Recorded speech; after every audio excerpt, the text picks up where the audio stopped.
BJP Rajasthan में अपना संकल्प पत्र जारी कर रही है। बीजेपी अध्यक्ष जेपी नड्डा इस वक्त पहुंचे हुए, वसुंधरा राजे उनके साथ में आपको इस वक्त दिखाई दे रही हैं। विधानसभा चुनाव के लिए बीजेपी का घोषणा पत्र, जिसे बीजेपी हमेशा संकल्प पत्र कहती है, उसे आज जारी किया जा रहा है।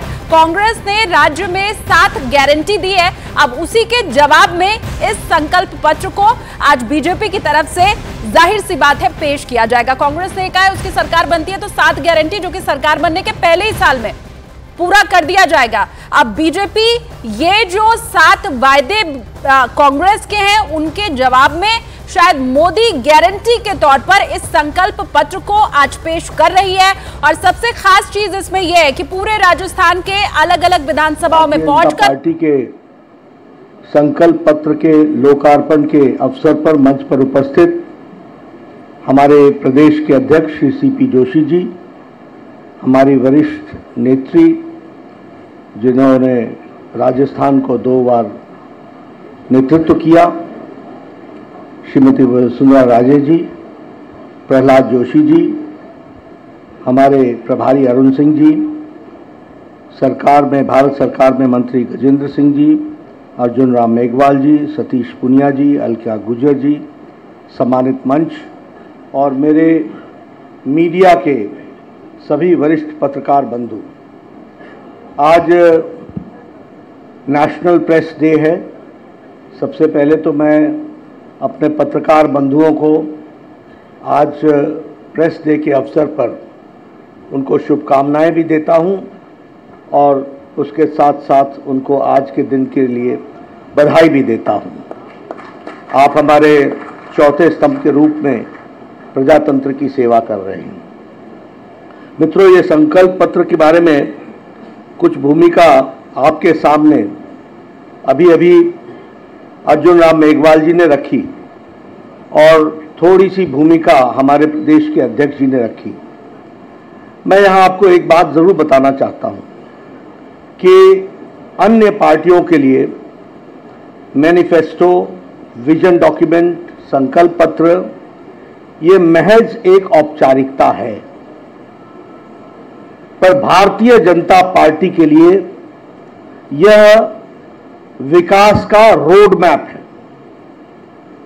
और इसलिए इस संकल्प पत्र मात्र कुछ पन्नों पर लिखा हुआ शब्द नहीं है, वह हमारे लिए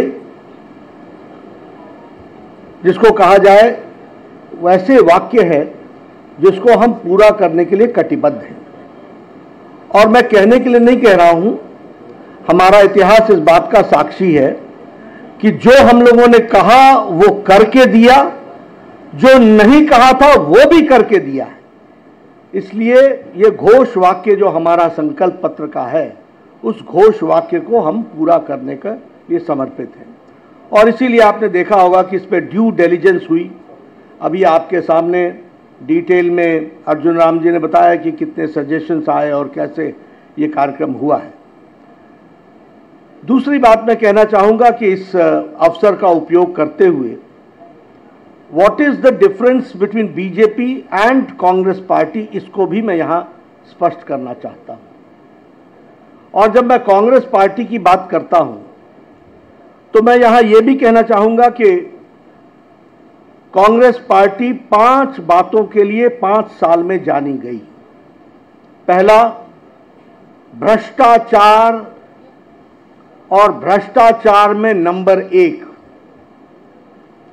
दूसरा, बहन बेटियों और माताओं का अपमान, नारी सम्मान के साथ खिलवाड़ और महिलाओं के क्राइम में नंबर 1। किसानों का तिरस्कार, डिटेल में मैं बाद में आऊंगा, लेकिन this is the only state जहां बिजली का दर सबसे महंगा और पेट्रोल और डीजल पर वैट सबसे ज्यादा। अगर मैं बात करूं युवाओं की, तो जितने पेपर लीक्स यहां हुए इसने रिकॉर्ड तोड़ा है। और जहां गरीब और पिछड़ों की बात है, उनके साथ अत्याचार हुआ है। इसलिए 5 बातों के लिए जाना जाता है: भ्रष्टाचार, बहनों बेटियों का तिरस्कार, किसानों का तिरस्कार, युवाओं के भविष्यों से खिलवाड़ और गरीब लोगों के साथ अत्याचार। अगर मैं घोटालों की बात करूं, भ्रष्टाचार की बात करूं, तो इन्होंने वृद्धा पेंशन योजना में भी घोटाला करने से पीछे नहीं रहे और 450 करोड़ रुपए का उसमें भी घोटाला कर दिया। मैं एक ही वाक्य में आपको बताना चाहता हूं, मुख्यमंत्री अशोक गहलोत के परिवार का 11,000 करोड़ रुपीस का कॉन्ट्रैक्ट रिसीव हुआ है फैमिली से। यह बताता है कि कांग्रेस किस तरीके से परिवारवाद, वंशवाद, भ्रष्टाचार इनको बढ़ाती है और अशोक गहलोत उसका एक सैंपल है। जल जीवन स्कैम, जल जीवन जेब भरो स्कैम बन गया और लगभग 20,000 करोड़ रुपए का उसमें घोटाला हुआ। अगर मैं बहन बेटियों की बात करूं तो 10,92,000, nearly 11 lakh cases have been registered against women in last 5 years, 5 सालों में। एनसीआरबी के रिकॉर्ड में राजस्थान रेप में नंबर 1 पर है और national crime bureau, record bureau इस बात को पुष्टि करता है। उसी तरीके से लास्ट फ्यू मंथ्स में, यानी 2-3 महीने में 118 माइनर रेप केसेस हुए। और अगर किसानों की बात करें तो कर्ज माफी आपको मालूम है, उसमें वादा खिलाफी हुई। लगभग 19,400 किसानों की भूमि को कुर्क किया गया है। फर्टिलाइजर स्कैम, उसमें अशोक गहलोत जी के ब्रदर ने, भाई ने सब्सिडाइज फर्टिलाइजर को एक्सपोर्ट किया। ये नए नए तरीके, नए नए आयाम के भ्रष्टाचार हमको देखने को मिल रहे हैं। उसी तरीके से पेपर लीक्स में REET रीट का पेपर लीक, ये जग जाहिर है और लगभग हर साल 3 paper leak average, on an average 3 paper leak Rajasthan ने पिछले 5 वर्षों में विटनेस किया है। गरीबों की बात करें तो दलितों पर, हमारे अनुसूचित जाति भाइयों पर और अनुसूचित जनजाति भाइयों पर 8,000 केसेस रजिस्टर हुए हैं। और उसी तरीके से यहां पर असहिष्णुता, स्यूडो सेकुलरिज्म के नाम पर कुछ लोगों के पूज्य स्थान पर बुलडोजर चलाना और कुछ लोगों को सर तन से जुदा होने के लिए नारे और रैली करने के साथ साथ उसको बढ़ावा देना, यह भी हम लोगों ने राजस्थान की धरती पर देखा। जो राजस्थान शांत प्रिय राजस्थान जाना जाता था, जो राजस्थान सद्भाव के लिए जाना जाता था, आज वहां ऐसी आवाजें उठ रही हैं। मैं यहां पर आपको यह भी बताना चाहता हूं कि भारतीय जनता पार्टी ने कोशिश की, राष्ट्रीय भारत की सरकार के द्वारा, कि राजस्थान को जितना संभव हो सके उतना हम उसको मुख्य धारा में शामिल करें। और इसलिए चाहे वो महिलाओं को सम्मान देने के लिए इज्जत घर का सवाल हो, यानी शौचालय बनाने का सवाल हो, चाहे उज्ज्वला योजना हो, चाहे नारी शक्ति वंदन विधेयक हो और चाहे उजाला योजना हो, ये सभी महिलाओं को ताकत देने का काम कर रही हैं और भारतीय जनता पार्टी ने इसमें आगे अपने आप को बढ़ाया है। उसी तरीके से अगर किसानों की बात करें, प्रधानमंत्री फसल बीमा योजना, Pradhan Mantri Kisan Samman Nidhi, neem coated urea, soil health card, each drop more crop, ये सारी योजनाओं के तहत किसानों को आगे बढ़ाने का काम किया है। और अगर हम युवाओं की बात करें तो हम ये गौरव के साथ कह सकते हैं कि पिछले 7 महीनों में 6 लाख सरकारी नौकरी भारत सरकार ने उनके हाथ में अपॉइंटमेंट लेटर दी है, ये भी हमको ध्यान में रखना चाहिए। अगर मैं गरीबी की बात करूं तो प्रधानमंत्री गरीब कल्याण Anna Yojana, 80 crore people are getting 5 kilo rice और 5 किलो व्हीट और 1 किलो पल्स। और आज भारत की गरीबी, मैं नहीं कह रहा हूं, इंटरनेशनल मॉनेटरी फंड कहता है, IMF कहता है कि भारत की गरीबी BPL से, बिलो पॉवर्टी लाइन से ऊपर उठने वालों की संख्या 13.5 करोड़ है। और IMF ही कहता है कि अति गरीबी भारत में now it is less than 1%। तो प्रधानमंत्री गरीब कल्याण अन्न योजना का बहुत बड़ा उसमें योगदान है और SC/ST अमेंडमेंट एक्ट को ला करके हमारे अनुसूचित जाति और अनुसूचित जनजाति भाइयों को भी मुख्य धारा में लाने का प्रयास किया है। मैं ये भी आपको बताना चाहूँगा कि कांग्रेस पार्टी के टाइम में पिछले 5 सालों में गहलोत सरकार ने जो भारतीय जनता पार्टी के द्वारा किए गए कार्य थे उनको रुकावटें तो पहुंचाने का प्रयास किया ही, लेकिन उन सब के बावजूद आज भारत बढ़ करके आगे आया है और राजस्थान को भी भारत सरकार ने भरपूर मदद देने में कोई कमी नहीं छोड़ी है। यह भी मैं आपके सामने बताना चाहता हूं। और जब मैं इस पर बताना चाहता हूं तो आपको बताऊंगा कि सिर्फ राजस्थान में 44,000 crore rupees have been spent on Bharat Mala project and 2,400 kilometre के रोड का कंस्ट्रक्शन हो रहा है। लास्ट 5 इयर्स में प्रधानमंत्री ग्रामीण सड़क योजना में रूरल रोड्स में 11,000 किलोमीटर रूरल रोड बनाई गई है। उसी तरीके से प्रधानमंत्री जी ने उद्घाटन किया दिल्ली दौसा लालसोट सेक्शन का, जो दिल्ली मुंबई एक्सप्रेस वे का पार्ट है और उसमें 12,000 करोड़ रुपए खर्च हुए हैं। यानी इंफ्रास्ट्रक्चर के लिए जो भारत सरकार कर सकती है उसको करने में कोई कमी नहीं छोड़ी है। उसी तरीके से रेलवे में 14 टाइम्स बजट राजस्थान का बढ़ गया है और उसी तरीके से 75% of the railway routes in Rajasthan is now electrified. तो जो भारत सरकार की तरफ से हो सकता था वो पूरा करने का प्रयास हुआ है। वंदे भारत एक्सप्रेस दिल्ली अजमेर, उदयपुर जयपुर, जोधपुर साबरमती, ये सारे वंदे भारत एक्सप्रेस जयपुर और राजस्थान को सपोर्ट करते हैं। उसी तरीके से कोटा में 6,000 करोड़ रुपीस का ग्रीनफील्ड एयरपोर्ट बनने की तैयारी है और उसका सैंक्शन हो गया है। बीकानेर, जैसलमेर और किशनगढ़ एयरपोर्ट्स को ऑपरेशनल कर दिया गया है और जयपुर, अजमेर, कोटा और उदयपुर ये स्मार्ट सिटी के रूप में डेवलप किए जा रहे हैं। उसी तरीके से 9,000 करोड़ है वो पंचायती राज इंस्टीट्यूशंस को आगे बढ़ाने के लिए किया गया है। एक बात मैं और बोलना चाहूँगा, क्योंकि बतौर प्रधानमंत्री जी के आशीर्वाद से जब मैं स्वास्थ्य मंत्री रहा और उसके बाद मेरे स्वास्थ्य मंत्रियों ने राजस्थान को पिछले 9 सालों में 23 मेडिकल कॉलेजेस दिए हैं, जिसमें से 11 मेडिकल कॉलेजेस आर ऑपरेशनल, वो कमीशन्ड हो गए हैं। ये भी हमको ध्यान में रखना चाहिए। इसी तरीके से हर एक दृष्टि से इंफ्रास्ट्रक्चर में जो भारत सरकार कर सकती थी वह करने का प्रयास हुआ है। लेकिन हम डबल इंजन की सरकार चाहते हैं और आपके माध्यम से पत्रकार बंधुओं मैं निवेदन करना चाहता हूं कि ऊपर भारत सरकार मोदी जी के नेतृत्व में चल रही है, लेकिन यहां पर जो तुष्टीकरण वाली सरकार है, जो पेपर लीक वाली सरकार है, जो भ्रष्टाचारी सरकार है, जो घोटाले वाली सरकार है, जो महिलाओं का अत्याचार करने वाली सरकार है, उसको हटाना आवश्यक है। और वो इसलिए ताकि जनता को सीधे लाभ पहुंच सके।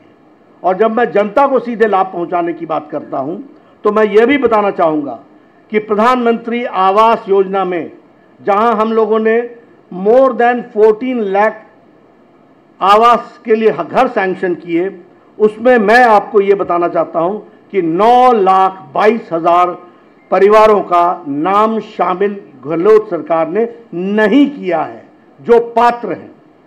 तो इसलिए, और उसी तरीके से जल जीवन मिशन में, जिसमें हमारे मंत्री गजेंद्र जी यहाँ बैठे हैं, ये आपको बखूबी बताएंगे कि 20,000 करोड़ रुपए का घोटाला कैसे किया।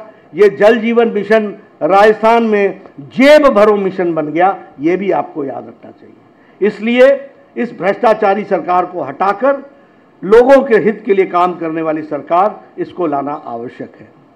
जो हमारा मैनिफेस्टो है उसमें कुछ मूल बातें आपको देखने को मिलेगी और विस्तृत में आपको ये सारी बातें मिलेंगी, लेकिन हमारा मैनिफेस्टो 3 बातों पर केंद्रित है। सबसे पहले कि डेवलपमेंट और विकास का जो मूल प्रिंसिपल है वो है सबका साथ, सबका विकास, सबका विश्वास, सबका प्रयास। सबको एक दृष्टि से देखना और उनका विकास करना। और दूसरा है गांव, गरीब, वंचित, पीड़ित, शोषित, अनुसूचित जाति, अनुसूचित जनजाति, महिला, युवा, किसान, इनको सशक्तिकरण करना, एम्पावरमेंट करना, ये दो बातों को ध्यान में रख करके, और तीसरा है इंफ्रास्ट्रक्चर पर जोर देना। ये तीनों बातों को लेकर के हमारा मैनिफेस्टो आया है। मैं मैनिफेस्टो के कुछ बातों की तरफ आपका ध्यान दिलाना चाहता हूं। सबसे पहले तो गेहूं की खेती, वह गेहूं की उपज को प्रति क्विंटल 2,700 रुपए में खरीदी की जाएगी, और ये एमएसपी के ऊपर बोनस दिया जाएगा 2,700 रुपीज पर क्विंटल किसानों को। ये हमको ध्यान में रखना चाहिए। उसी तरीके से एक कंपनसेशन पॉलिसी बनेगी, जिसमें जिन किसानों का भूमि को कुर्क की गई है, उनको हम कैसे कंपनसेट कर सकते हैं और उनको हम कैसे मुख्य धारा में ला सकते हैं, इसका काम होगा। 19,400 किसान हैं जिनकी भूमि कुर्क हुई है। महिलाओं के लिए जो मूल बात है, वो सुरक्षा की दृष्टि से हर एक जिला में महिला थाना खोला जाएगा। उसी तरीके से हर थाने में महिला डेस्क खोला जाएगा, और हर सिटी में एंटी रोमियो स्क्वाड बनाया जाएगा। और उसी तरीके से महिलाओं के सशक्तिकरण के लिए, उनको मुख्य धारा में लाने के लिए लाडो प्रोत्साहन योजना को प्रारंभ करेंगे, जिसमें हमारी सरकार 2 लाख सेविंग्स बॉन्ड, हर गर्ल चाइल्ड जो पैदा होगी उसके लिए 2 लाख रुपए का सेविंग्स बॉन्ड दिया जाएगा, और उसको सुरक्षित करते हुए उसका जीवन आगे बढ़े, इस बात का प्रयास होगा। इसको हमने और भी डिटेल में वर्कआउट किया है। जब वो 6ठी क्लास में पहुंचेगी तो उसको साल का 6,000 रुपये डिपॉजिट किया जाएगा। जब वो 9वीं कक्षा में पहुंचेगी तो 8,000 रुपये डिपॉजिट किया जाएगा। जब वो 10वीं कक्षा में पहुंचेगी तो 10,000 रुपये डिपॉजिट होगा। जब वो 11वीं कक्षा में पहुंचेगी तो 12,000 रुपये डिपॉजिट होगा। जब वो 12वीं कक्षा में पहुंचेगी तो 14,000 रुपये डिपॉजिट होगा। और जब वो प्रोफेशनल डिग्री और व्यावसायिक कार्य के दृष्टि से पढ़ाई करेगी तो 50,000 उसको दिया जाएगा, और 21 साल की उम्र होने पर 1 लाख रुपए उसके अकाउंट में और डाला जाएगा। इस तरीके से महिलाओं में बच्चियों का सशक्तिकरण करने का और उनको पढ़ाने का कार्यक्रम लिया जाएगा। Free education from KG to PG, इसकी व्यवस्था की जाएगी। फ्री स्कूटी स्कीम में जो मेरिटोरियस गर्ल चाइल्ड हैं उनको 12th पास होने के बाद स्कूटी दी जाएगी, इसकी व्यवस्था की जाएगी। ये सारी योजनाएं महिलाओं को सशक्तिकरण करने का और उनको मुख्य धारा में लाने के लिए जो जो अड़चनें आती हैं, जो जो प्रॉब्लम्स आती हैं, उसको डिटेल में समझ करके उसको वर्कआउट करने का प्रयास किया है। उसी तरीके से लखपति दीदी योजना बनी है, जिसमें हम लगभग 6 लाख रूरल वुमेन को ट्रेनिंग देंगे, और ट्रेनिंग के साथ साथ उनको फाइनेंशियल सपोर्ट देंगे, ताकि वह अपने जीवन में अपने पांव पर खड़ी हो सके और उस ट्रेनिंग के साथ वह आगे बढ़ सके। उसी तरीके से उज्ज्वला की जो धारक है, बेनिफिशियरीज हैं, उनको हम 450 रुपीज़ का पर सिलेंडर पर सब्सिडी देंगे। यानी घरों में राहत, महिलाओं के लिए राहत, महिलाओं के विकास के लिए राहत, ये सारी चीज़ों को जोड़ने का प्रयास हुआ है। और मातृवंदन योजना के तहत जहां उनको पर इंस्टीट्यूशनल डिलीवरी पर उनके देख रेख के लिए 5,000 रुपीज़ दिया जाता था, उसको इंक्रीज करके 8,000 रुपीज़ उनको दिया जाएगा। इस बात का प्रयास होगा। उसी तरीके से एजुकेशन के लिए जो हमारे गर्ल्स स्टूडेंट्स हैं, जो स्कूल गोइंग स्टूडेंट्स हैं और वो इकोनॉमिकली वीकर सेक्शन से हैं, not only girls, boys also, उनको 1,200 रुपये डीबीटी, डायरेक्ट बेनिफिट ट्रांसफर के तहत उनको दिया जाएगा, ताकि वह बच्चे अपनी पुस्तिका खरीद सके, यूनिफॉर्म खरीद सके, उनको सपोर्ट हो सके, वो स्कूल में जाकर के पढ़ सकें। एक बहुत महत्वपूर्ण घोषणा हम करते हैं कि हमारी सरकार आती है तो हम स्पेशल इन्वेस्टिगेशन टीम SIT बैठाएंगे, और जो लोग पेपर लीक में और स्कैम्स में, फर्टिलाइजर स्कैम से लेकर मिड डे मील के स्कैम में, माइनिंग में, पीएम आवास योजना में, जल जीवन मिशन में जिन लोगों ने घोटाला किया है उनके खिलाफ सख्त कार्रवाई की जाएगी और यह सुनिश्चित किया जाएगा दोषियों को दंडित किया जाए। यह हमारी सरकार सुनिश्चित करेगी। टूरिज्म की दृष्टि से हम एक कॉर्पस फंड 2000 करोड़ रुपए का बनाएंगे और उसमें हम टूरिज्म को कैसे बढ़ावा दिया जा सकता है, राइट फ्रॉम टूरिस्ट फैसिलिटी से लेकर के टूरिज्म से जुड़े हुए लोगों की स्किल ट्रेनिंग से लेकर के टूरिज्म के स्कोप को बढ़ाते हुए डायरेक्ट और इनडायरेक्ट हमारी एम्प्लॉयमेंट 5 लाख यूथ को मिल सके थ्रू टूरिज्म, इस बात को भी हम प्रयास करेंगे। और इसी के साथ साथ एम्स की तर्ज पर, all India institute of medical sciences के तर्ज पर और इंडियन इंस्टीट्यूट ऑफ टेक्नोलॉजी के तर्ज पर हर डिवीजन में एक Rajasthan institute of technology and Rajasthan institute of medical sciences, ये हर डिवीजन में खोला जाएगा। और इसके साथ साथ हम 2.5 लाख गवर्नमेंट जॉब्स यूथ के लिए इस स्टेट में 5 साल में मुहैया कराएंगे, गवर्नमेंट जॉब्स करेंगे। ये बात भी हम आपको बताना चाहते हैं। जहाँ तक गरीब कल्याण का सवाल है, अगले 5 साल तक प्रधानमंत्री गरीब कल्याण अन्न योजना जारी रहेगी और इसी के साथ साथ भामाशाह हेल्थ इंफ्रास्ट्रक्चर मिशन के तहत 40,000 करोड़ रुपीस हम अगले 5 साल में इंफ्रास्ट्रक्चर पर खर्च करने वाले हैं। यहाँ के हेल्थ सिस्टम का हार्डवेयर ठीक हो, इसके लिए खर्च करने वाले हैं। और इसके साथ साथ हम डॉक्टर्स और पैरामेडिक्स को 15,000 डॉक्टर्स की अपॉइंटमेंट और 20,000 पैरामेडिक्स की अपॉइंटमेंट, इसकी भी हम व्यवस्था करेंगे। इसके साथ साथ जैसा टूरिज्म का स्कोप है, इसके लिए कल्चर एंड टूरिज्म को हम बढ़ावा देने के लिए हम रीजनल हेरिटेज सेंटर्स, इसको हम डेवलप करेंगे और इसमें 800 crore rupees will be spent. और इसमें हम लोकल कल्चर, लोकल